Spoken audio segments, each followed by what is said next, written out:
Konsepnya, negara dalam hal ini pemerintah itu harus tegas terkait banyak dan maraknya status hukum tambang-tambang besar di Indonesia.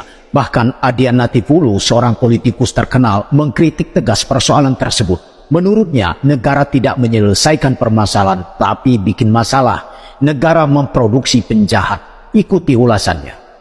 Kok negara nggak menyelesaikan persoalan tapi bikin masalah? Kan ini problem buat kita gitu loh.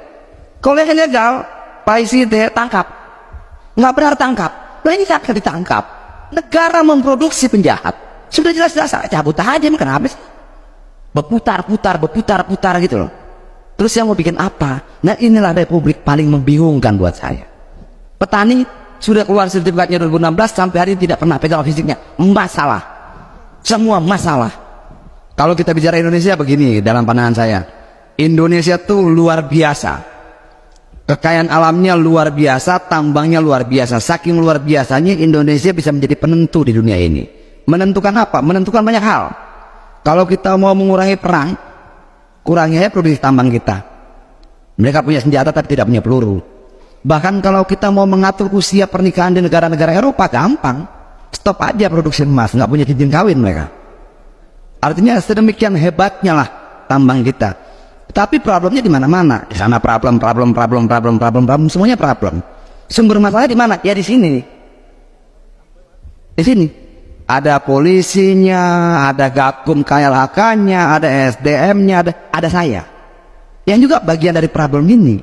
Jadi sekarang semua pembuat masalah ini berkumpul membicarakan masalah di luar yang dia buat sendiri. Kenapa saya bilang seperti itu? Yuk keluar. Ini contoh-contoh kecil ya. Yuk keluar, harus izin IPPKH. IPPKH-nya habis, IUP-nya sudah keluar, RKP keluar. Lalu orang sudah keluar uang miliaran ngurus IUP, keluar uang miliaran ngurus RKAP, ngitung sana ngitung sini itu nggak bisa nambang, jadilah pelakor,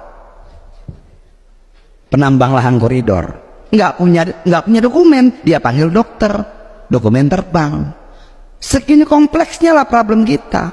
Lalu kita mau uraikan dari mana? Yang paling bersalah menurut saya ya DPR, karena dia punya kewenangan tertinggi mengawasi seluruh kementerian dan lembaga. Tapi mau bagaimana teman-teman kita di sana juga ya begitulah kira-kiranya. Nah contoh lain Mandiodo misalnya, tadi disampaikan oleh Pak Irisite itu bicara soal illegal mining. Itu gampang, tangkap aja. Yang ilegal mah tangkap aja gitu loh. Illegal mining, ilegal yang lain tangkap. Yang problem seperti Mandiodo. Mandiodo ini ada 11 pemegang IUP melawan Antam yang juga pemegang IUP. Oke, IUP yang 11 siapa yang keluarkan? Negara. IUP Antam siapa yang keluarkan? Negara. Jadi problemnya siapa? Tambang, bukan negara problemnya. Nah bagaimana menyelesaikan ini? Orang bisa bicara sejarahnya begini tak? Saya tidak mau bicara detail. Yang mengeluarkan IUP 11 perusahaan tambang ini siapa? Negara. Mau namanya bupati, camat, gubernur, nggak penting. Tapi siapapun dia negara. Lalu ada lagi IUP Antam, dia negara juga. Kok negara nggak menyelesaikan persoalan tapi bikin masalah?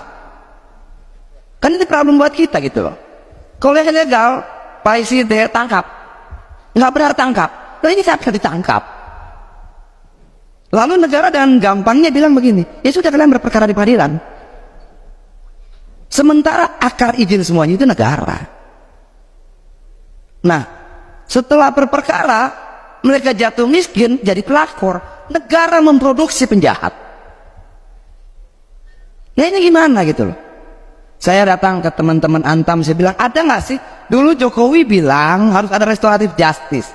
Ada banyak problem di Republik ini yang mungkin tidak bisa dijangkau dengan indahnya kalimat dalam undang-undang, tapi bisa dijangkau dengan indahnya hati para pihak. Ayo kita duduk sama-sama, kita bicara restoratif justice. Kenapa? Dua-duanya korban negara. Nah, yang kayak begini bagaimana? Itu loh, saya sudah bicara dengan Antam, nggak bisa. Lalu datang lagi satu problem lagi. PT Lawu, ada Perusda, ada perusahaan dari Jakarta. Problem baru muncul lagi. Yang 11 belum selesai, nambah lagi. Bisa nggak sih kita duduk bareng-bareng kalau soal-soal kayak begini? Bicarakan saja. Itu, atau sama-sama mencari backingan untuk mengadu kekuatan atau apa gitu loh. Orang pernah bilang sama saya, lu kalah ya? Iya, saya kalah hari ini. Minggu depan belum tentu, tahun depan belum tentu, 2 tahun lagi belum tentu, 2024 belum tentu. Dan jangan salah, saya juga pemburu yang baik, pendendam yang baik. Kita simpan problem ini 1 tahun, 2 tahun, 3 tahun, 4 tahun, 5 tahun sampai kita mampu menyelesaikan. Nah, ini masalah yang banyak sekali. Apa? Mulainya dari mana? Ini yang Sulawesi Utara kan?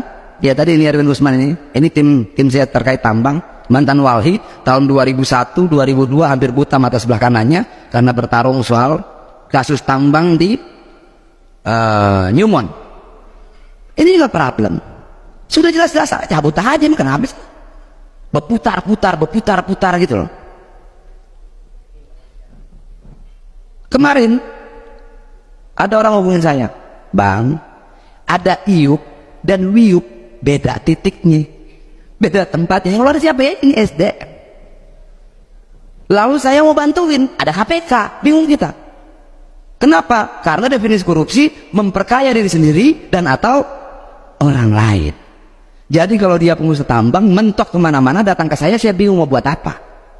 Saya bantuin dia untung terpenuhi unsurnya, saya nggak bantuin dia buntu, investasinya rusak. Terus yang mau bikin apa? Nah, inilah republik paling membingungkan buat saya. Untuk menghilangkan kesuntukan, kebuntuan saya biasa jalan ke Gede Bage, beli pakaian bekas. Kemarin ditutup. Jadi komplit persoalan buat saya ini. Nggak mau, lalu saya mau kemana? Wisata gagal, apa gagal segala macam. Berapa hari yang lalu datanglah satu